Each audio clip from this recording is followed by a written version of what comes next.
तर फायनली मी आता आत्या होणार. हाय, मी श्वेता. स्वागत आहे तुमचं माझ्या मिनी व्लॉगमध्ये. तर कसे आहात तुम्ही सर्व? तर आजच्या दिवसाची सुरुवात झाली होती माझं बोट कटण्यापासून. भांडे घासता घासता सडनली माझं बोट कटलं आणि मग इथे नाश्ता करून, कामं करून माझं तेवढ्यात पार्सल आलं. ते मी ओपन केलं आणि मग आम्ही मस्तसे असे रेडी होऊन निघालो होतो गोंडपिपरी.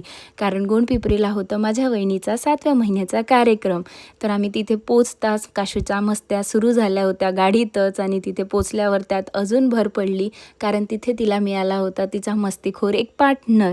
त्याच्यामुळे तिच्या मस्त्या सुरूच होत्या आणि आणि ती येऊन माझा वारंवार लाड करत होती. कारण मी साडी घातलेली होती. साडी घातल्यावर तिला माझा खूप लाड येतो आणि तिचा कोणी लाड केलेला तिला बिलकुल आवडत नाही. तर इकडे मामा तिचा लाड करत होता, पण ते तिला बिलकुल आवडत नव्हतं. आणि इथे मस्त असं सुंदरसं डेकोरेशन झालेलं होतं आणि ते डेकोरेशन बघून मला वारंवार तिथे फोटो काढायची इच्छा होत होती. तर मी काशूला म्हणत होती की काशू, तिथे जाऊन पोज दे, मी तुझे फोटो काढते. तर ती काशू असे काही पोज देत होती, पण तिथे फोटो काढता तिचे आले नाही आणि ती मस्त्या करत होती. त्याच्यामुळे आम्हाला तिला बाहेर घेऊन जावं लागलं आणि परत येऊनसुद्धा तिच्या मस्त्या सुरूच होत्या. तिच्यामुळे सर्वांना वैताग आला होता आणि मग आम्ही मस्त असं जेवण करून सगळ्यांना टाटा बाय बाय करून आम्ही निघालो घरी यायसाठी. तर असा होता आजचा दिवस. Okay, bye.